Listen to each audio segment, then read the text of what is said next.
Thanks very much for coming out today.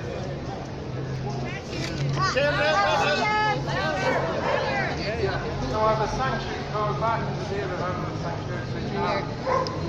Still can't hear. But, you know, loads of animals on the sanctuary, over 400 animals. It's a pleasure every day to see all the animals and how happy they are. And that's the way all animals should be. Nothing to do with on farms or nothing up with Christmas. Every day of the week.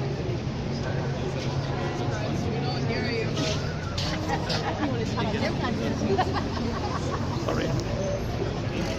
No, but everyone's welcome to come at some stage to visit the sanctuary, maybe in the spring or summertime when the weather is better.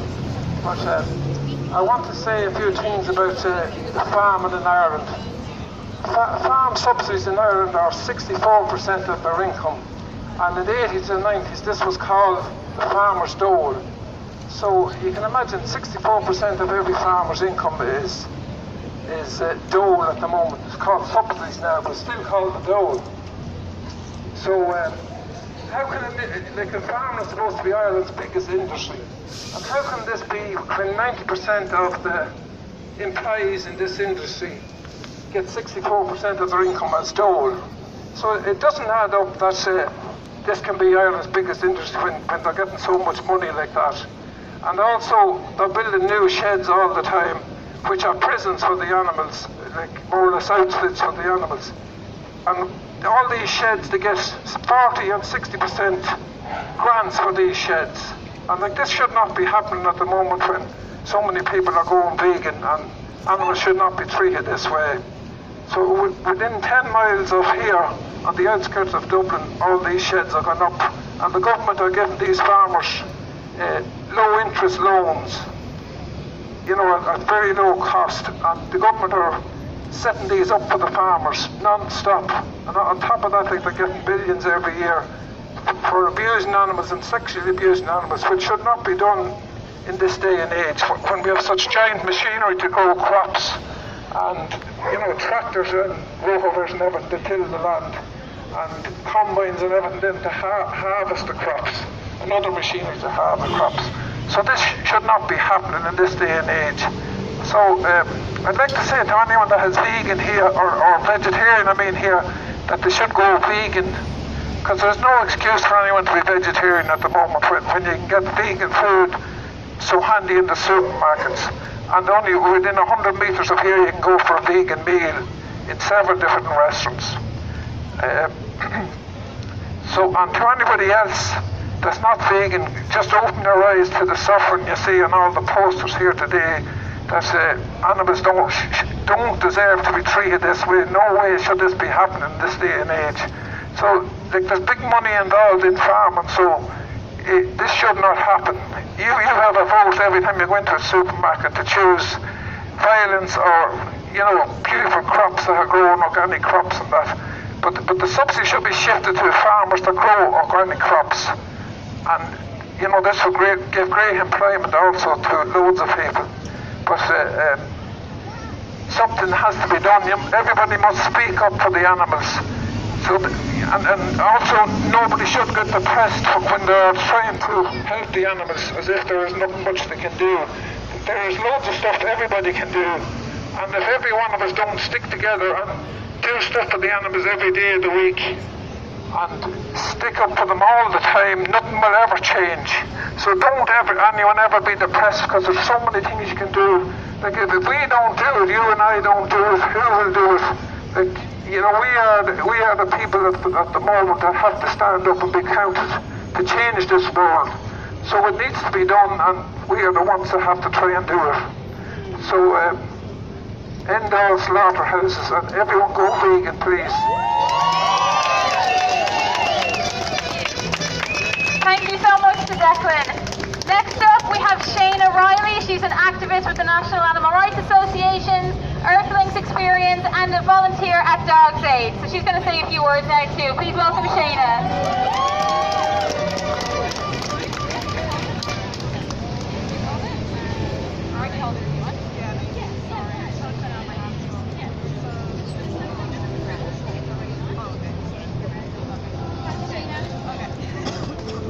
So I'd like to thank everyone for taking the time out to join us for the march called Close All Slaughterhouses today.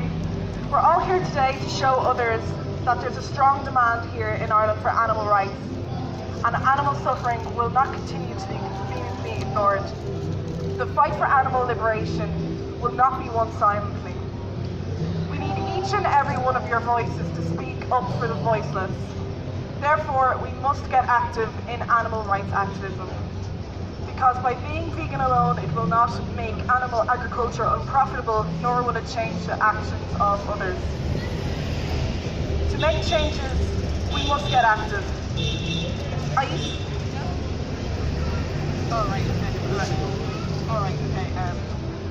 To make changes, we must get active. I used to believe that being vegan was enough for the animals until I got involved in animal rights activism. And I was surprised to discover that there was not nearly enough people out there fighting. Not unlike myself, I suspect that many others did not realise that there aren't enough people, they probably thought that there was already enough people out there already. In Dublin we have a couple of groups like N.A.R.A and V.E.G.O. These groups have a small number of dedicated people who are active weekly. However, here in Ireland we do have a big presence of vegans and vegetarians in the country. Imagine if like half of these people got involved in animal rights activism and how much we could do for the animals then. You can search online for a local animal rights group and find out if there's something you can get involved in. It's also important to remember that there are many forms of activism, that you can choose to protest, you can choose to do outreach, you can leaflet, you can talk, you can just speak about it whenever you can and speak up for the animals. You may not realise it, but you have the potential to make changes. It may not always be easy, but we must be strong for them. For those who doubt that we cannot change anything, I'll leave you with a popular quote from Margaret Mead. Never doubt that a small group of thoughtful, committed citizens can change the world. Indeed, it's the only thing that ever has. Thank you. Thank you, Shana, for that. Next up, we have Nicole Matthews, who is involved with every single group in the country and most prominently known for her anti-blood sports campaigning, her campaigning against the greyhound racing industry, and I think everyone here knows about the rescue of her dog from a Chinese meat industry legend. Please give a warm welcome to Nicole Matthews.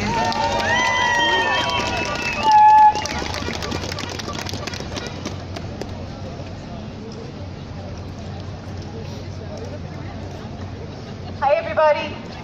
A lot of people I know here already.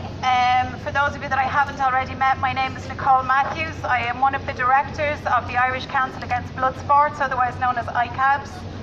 We have to date been a part of a lot of the fundamental kind of laying the groundwork for a lot of protests and awareness. We've collaborated with other groups, not just here in Ireland, like N.A.R.A. and with Bernie Wright's group AFAR, but we've joined forces with the UK groups, predominantly my passion, along with all the other species. There is no division in my mind, but my passion predominantly is the greyhounds. We've joined forces with Cage Nationwide, who are a group in the UK, Birmingham Greyhound Protection, Pet Lebrieri, and the Cork group as well. With Grey as well, we've gone into the Oireachtas to try and deal with a complete awareness level and with change in legislation to really help these animals on a longer standpoint than just one protest and hope that people come along. We're trying to change the laws to help ban the exports, and if we make that first step in banning the exports for the greyhounds, it only then has another ripple-on effect for the other species that are Irish, that we send into these horrific circumstances. We hear all the time from the Department of Agriculture, well, we don't do that here. It's completely irrelevant. We are sending our animals that are artificially inseminated here, born into our culture, sent on these death ships, if they turn up alive at all, only to have catastrophic events await them on the other side. That is our responsibility, and that's what we're trying to deal with and look into the future for change in legislation. When we talk about the greyhounds as well, the people that would consider themselves even, animal lovers, but still be vegetarian, as I once was myself for quite a while, And then people that only really extend their compassion and their understanding to the dogs and the cats and those kind of species that we allow into our home, into our families, onto our sofas, to grow up with our children, but that's where it stops. So I think when people understand that our greyhounds are being sent abroad by live export with the government signatures allowing this to happen, Michael Creed, our Department of Agriculture Minister, the swing of his pen can change all of this. We are allowing our greyhounds go into these countries where there are, it's non-existent really, the legislation that they do have it in place, because it's not implemented, it's not overseen, and it's not governed. It's basically a free-for-all. We are allowing our animals to go into a country where slaughter happens on the street, skinning alive happens on the street, and when these animals are finished within the gambling industries and within the racing industries, they are then sold on to slaughter. Our country is trying to say that that's not happening, that there's no proof. They want to see the tattoos inside the ears. We have the proof. We have the proof as well that the animals are coming from Australia. Although there has been a crackdown on the direct exports from our country directly into China, what's happening now is there's a middleman.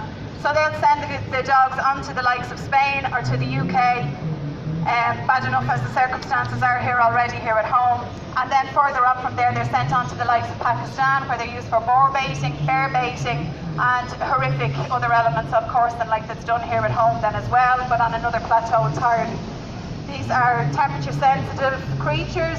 Excessive temperatures make those dogs that are in these climates that they're not used to die of heart failure because they're excessively run and they're forced into circumstances of overbreeding, and it goes on and on and on and on. We could stand here forever just talking about that one particular topic. So to bring it back to all the other species, what we're trying to do is to join the dots for people that only extend their compassion to the likes of dogs and cats. Everybody will say that the likes of the dog and cat meat trade in China and throughout Asia, some places now, thankfully, as of last July, Bali have banned it, and a ripple is happening. And I must add, it's from amazing activists on the ground over there, Asian activists. So that has to change as well, you know, the whole towering of a complete country because of their, you know, a pocket of very old-fashioned beliefs and what they view that they can get from these animals, you know, the adrenaline, this whole masculinity, and that they can take this. It's crazy. It's like a voodoo type of a belief that they can keep themselves cool in the hotter months, that the meat will make them stronger, which is no different really than what we believe here. Back in the day, our nanny would tell us, you know, you need more meat for your iron and all of that type of jazz. We're no different than those cultures. Our elements here in the slaughterhouses are just as horrific. The only difference is we have more money to fly into a gazillion-dollar industry that is worldwide, all connected, all countries are on the same plateau. We make CO2 gas chambers that are sunk down underground, loaded with pigs. On the other side of the world, they might just use a knife. The end product is the same, okay? The suffering is the same. We really need to take our blinkers off on that. As well as that, you know, we see the dogs and the cats being beaten, pulled up out of crates with clamps around their necks. It's no different here than being put in a line and a boat gun waiting at them at the end of the shed. It's just the same, and it's completely unnecessary. All of us here today, the fact that we are here, we are standing, we are breathing, we are healthy, we are glowing, we are full of love, we prove, our very existence proves, that the meat, dairy and egg industries are no longer viable, they're no longer necessary. We are here, we are committed, we are going nowhere, we're only growing in numbers. And we're not just here in Dublin today, we're in London, we're in Melbourne, we're in Sydney, we're throughout Canada, we're throughout the States. Everybody is taken to the streets today for the close of all slaughterhouses. We want the abolition of animals being used for human greed, for human profit. It has to end.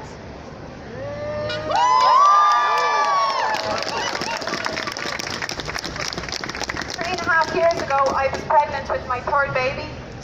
I thought vegetarianism was enough. And coming across my feed on Facebook, for the first time, I didn't turn away. I wasn't a coward to their suffering. And I didn't turn away and dismiss that they once existed, this poor creature.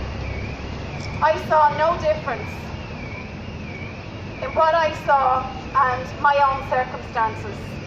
As a woman, for women's rights, female system and the reproductive system is so horribly exploited throughout all of these industries. The fact that other mammals, no different than ourselves in our makeup, we only look different. That's the only difference. We can turn away to their suffering. We're here today to say no more. When I was pregnant with my third baby and I saw this footage, and it was the fetal removal of a calf from a fallen, as they term it, cow within the dairy slaughterhouse. And I watched and I forced myself, full of hormones, coming to the end of my third pregnancy with full intention of breastfeeding my next baby as I did my two older children. Feeling my baby full of life inside of my belly and watching this mother being strung up by clamps around one hoop to the girth of her stomach. And she was sliced completely down the middle and her calf falling out on the floor in front of her. That was the first glimpse the two of them ever had of each other, and it was to be the last. And I felt so angry. I felt so foolish. I felt so gullible. I felt like these industries had duped me into feeding the end product of this entire system. From the artificial insemination of that mother cow, God knows how many calves had been taken from her. And when she could no longer give her breast milk for us, which is only in the long run poisoning us slowly, this was her fate, to descend to the same circumstances as her babies, and to watch as her calf was cut from and considered waste product, probably as the ones that she first born would be sent on then eventually the same fate. If they were male, well then they would go to the dairy parlours and to be milked forevermore as well. And then the male ones, we know the fate of them, either to be executed straight away or to be grown on as veal, and then at the end then sent on for dog food and for pet food. So I didn't look away, and when that footage finished, I made that decision there and then that I would no longer participate in any of these. I went vegan overnight. I'm vegan 3.5 years now. My eldest daughter is with me here, Daisy. She's vegan 2.5 years. I've got my other two little boys who are 7 and 3, and my husband is vegan as well, 2.5 years along with the kids. My children rarely see a doctor. These industries will tell you need them for growth and all of these kinds of things. My children have blown all their milestones out in the park, and I can prove that through, the documentation of their healthcare clinics as they have grown up and developed. So don't believe the hype, okay? We are now, in our generation, we are seeing the domino effect of our grandparents who were brought up to think dairy, strong bones, strong teeth. They are now the generation of hip replacements and knee replacements. We are seeing the consequences, okay? We are seeing the consequences of their beliefs being trickled down into the generation just above us, our parents, our aunties, our uncles, our neighbours. This catastrophe of health. It's not only a crippling industry for the animals, it's a crippling industry for us too. And the only thing that's good that's coming from it is profit for the people that don't give a damn about us and how we suffer and how the animals suffer, okay? So do your homework, look into it nutritionally, learn how to cook again, get into the kitchen, get busy, teach your children, because it is the only real lesson and lifelong lessons that they will learn by you. You are their examples. Change the world yourself, stand up and make it happen. Don't wait for somebody else to do it anymore. Get active. Keep in touch with N.A.R.A campaigns online. Keep in touch with us on iCal, Fan Blood Sports on Facebook. Any of the topics that we deal with at the time as well, we always put the details of who you can contact, be in the stores. Shall I say it? Like costumes. And do it today. Yes, do it today. Whoever the TD in question is, you know that you can contact directly.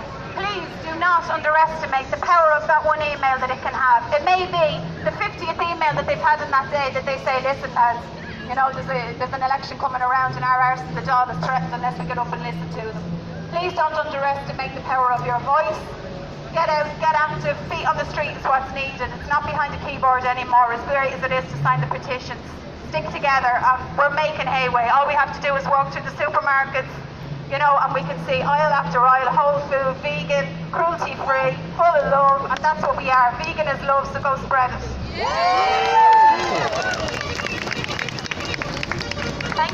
much, Nicole Matthews, for that.